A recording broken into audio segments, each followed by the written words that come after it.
नमस्कार दोस्तों, हमारे YouTube चैनल प्रभु भक्ति साधना में आप सभी का हार्दिक स्वागत है। दोस्तों, भगवान श्री हरि की कृपा आप व आपके पूरे परिवार पर सदैव बनी रहे। आप सभी को देव उठनी एकादशी की बहुत बहुत शुभकामनाएं। दोस्तों, देव उठनी एकादशी को देवोत्थान एकादशी भी कहते हैं। दोस्तों, चतुर्मास के बाद भगवान श्री हरि घोर निद्रा से जागते हैं और सभी मांगलिक कार्य प्रारंभ हो जाते हैं। शास्त्रों के अनुसार देवउठनी एकादशी के दिन सृष्टि के पालनहार भगवान विष्णु 4 महीने के बाद योग निद्रा से जागते हैं और पुनः सृष्टि का कार्यभार संभालते हैं। इस दिन भगवान शालिग्राम और माता तुलसी का विवाह भी किया जाता है। दोस्तों, इस साल देवउठनी एकादशी 23 नवंबर को पड़ रहा है। तो आइए दोस्तों, देवउठनी एकादशी की कथा प्रारंभ करते हैं। पौराणिक कथा के अनुसार एक राज्य में सभी लोग एकादशी व्रत रखते थे। उस दिन नगर के किसी भी व्यक्ति या पशु पक्षी को अन्न का एक दाना भी नहीं दिया जाता था। एक समय ऐसा हुआ कि किसी दूसरी जगह का व्यक्ति राजा के दरबार में पहुंचा और नौकरी देने की प्रार्थना करने लगा। तब राजा ने कहा कि नौकरी तो ठीक है, लेकिन शर्त यह है कि माह में 2 दिन एकादशी व्रत के दिन अन्न नहीं मिलेगा। राजा ने नौकरी की यह शर्त बताई। उस व्यक्ति ने नौकरी के लिए राजा की शर्त मान ली। अगले माह एकादशी व्रत था। उस दिन उसे अन्न नहीं मिला, उसे फलाहार की सामग्री दी गई। वह राज दरबार में पहुंचा और राजा से कहने लगा कि फलाहार से उसका पेट नहीं भरेगा, उसे अन्न चाहिए, नहीं तो उसके प्राण निकल जाएंगे। वह राजा के सामने गिड़गिड़ाने लगा। राजा ने उस व्यक्ति को नौकरी की शर्त याद दिलाई, फिर भी वह राजा से अन्न की मांग करता रहा। उसकी स्थिति को देखकर राजा ने उसे अन्न देने का आदेश दे दिया।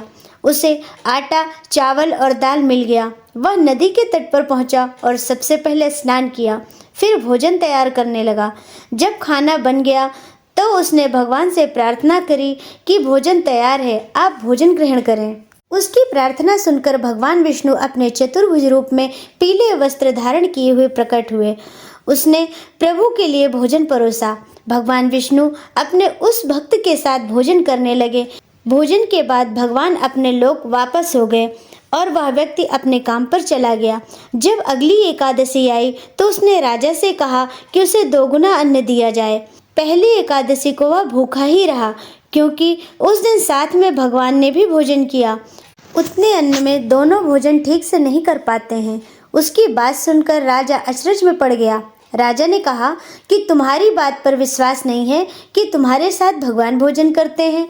वह तो सभी एकादशी व्रत करता है, पूजा पाठ करता है, लेकिन आज तक भगवान ने उसे दर्शन नहीं दिए। इस पर नौकर ने राजा से कहा कि आपको विश्वास ना हो तो आप साथ में चलकर स्वयं ही देख लें। एकादशी के दिन राजा एक पेड़ के पीछे छिप गया। नौकर ने हमेशा की तरह नदी में स्नान किया और भोजन तैयार कर दिया। उसने कहा कि भगवान भोजन तैयार है, आप भोजन ग्रहण करें। इस पर भगवान नहीं आए। उसने कई बार पुकारा, लेकिन भगवान नहीं आए। तब उसने कहा कि यदि आप नहीं आए तो वह इस नदी में कूदकर जान दे देगा। इतना कहकर उसने फिर भगवान को पुकारा, लेकिन भगवान नहीं आए तो वह नदी में कूदने के लिए आगे बढ़ा। तभी भगवान प्रकट हो गए और उसे रोक लिए। वे उसके साथ बैठकर भोजन किए। उसके बाद उसे अपने विमान में बैठा लिया और अपने साथ अपने वैकुंठ धाम को लेकर चले गए। यह देखकर राजा को ज्ञान हुआ, मन की शुद्धता के साथ ही व्रत और उपवास का फल मिलता है। उसके बाद से राजा भी पवित्र मन से व्रत और उपवास करने लगा। जीवन के अंत में उसे भी स्वर्ग की प्राप्ति हुई। बोलिए श्री हरि नारायण भगवान विष्णु की जय। श्रीमन नारायण नारायण हरि हरि, भजमन नारायण नारायण हरि हरि।